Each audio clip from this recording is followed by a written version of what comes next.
আসসালামু আলাইকুম everyone, welcome to Mahiya kitchens. আমার আজকের পর্বে থাকছে প্রাণ জুড়ানো একটা ঠান্ডা ডেজার্ট আইটেম।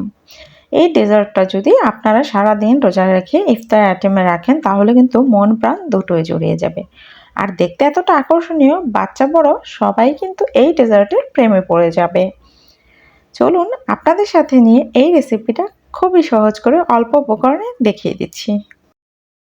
ফার্স্টে নিয়ে নিয়েছি হাফ কাপ গুঁড়ো দুধ, দিয়ে দিচ্ছি কাস্টার্ড পাউডার 1 টেবিল চামচ, চিনি দিচ্ছি 2 টেবিল চামচ, সাথে দিয়ে দিচ্ছি 1 কাপ পানি। দিয়ে এগুলোকে খুব ভালো করে মিক্স করে চুলার জালটা ধরিয়ে দেব। চুলার জালটা ধরিয়ে অনবরত নেড়ে চেড়ে একটা মিশ্রণ তৈরি করে নেব। ঠিক এই রকম কনডেন্স মিল্কের মতো থিকনেসটা হবে। এখন এটা রেডি, এটা এখন নামিয়ে নেব। এখন আমাদের লাগবে কেক। বাজারে যে কেক পাওয়া যায় 10 টাকা করে, এই কেকগুলো নিয়ে নিয়েছি। আমার 2টা কেক হলেই হবে। কেকগুলো একটু ম্যাশ করে নিচ্ছি। 2টা কেক দিয়ে আমি কিন্তু বেশ অনেকটা ডেজার্ট বানিয়ে নিতে পারবো। আমি একটু আমার স্ট্রবেরি গাছ থেকে কিছু স্ট্রবেরি উঠিয়ে নিলাম। না, যে একদমই মজা করছিলাম। এটা স্ট্রবেরির গাছ না, দেখে বুঝতেই তো পারছেন আপনারা।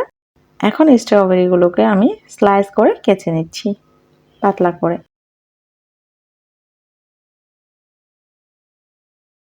দুইটা কলা কেটে নিলাম। এখন আমার উপকরণগুলো রেডি। এই পর্যায়ে আমি শুধু ডেজার্টটা বানিয়ে নেব। ফার্স্টেই আমি দিয়ে দিচ্ছি কেক। সেকেন্ড স্টেপে দিয়ে দিচ্ছি আমি স্ট্রবেরি। আপনারা চাইলে অন্যান্য ফ্রুটস দিয়েও করতে পারেন, এটা আপনাদের ইচ্ছে। এখন দিয়ে দিচ্ছি আমি সেই মিশ্রণটা, কাস্টার্ড পাউডার যে মিশ্রণটা ছিল ওইটা দিয়ে দিলাম। এখন আমি দিয়ে দিচ্ছি কলার স্লাইস। এখন দিয়ে দিচ্ছি আমি ব্রেড ক্রাম্ব। আপনারা এটা অপশনাল নাও দিতে পারেন, ডেকোরেশনটা আপনাদের ইচ্ছে অনুযায়ী করবেন। আমি ঘরে একটু ক্রিম ছিল, একটু ক্রিম দিয়ে ডেকোরেশন করে নিচ্ছি। রেডি আমার ডেজার্টটা। এটা কিন্তু ফ্রিজে রেখে ঠান্ডা ঠান্ডা পরিবেশন করতে পারেন ইফতারিতে, খুবই ভালো লাগবে। ছোট ছোট বেবিরা কিন্তু এরকম ডিশ দেখলে অনেক বেশি খুশি হয়ে যায়। বড়দেরও কিন্তু এটা অসম্ভব ভালো লাগবে, কারণ এটা দেখেই কিন্তু মনটা জুড়িয়ে যাওয়ার মতো একটা ডেজার্ট।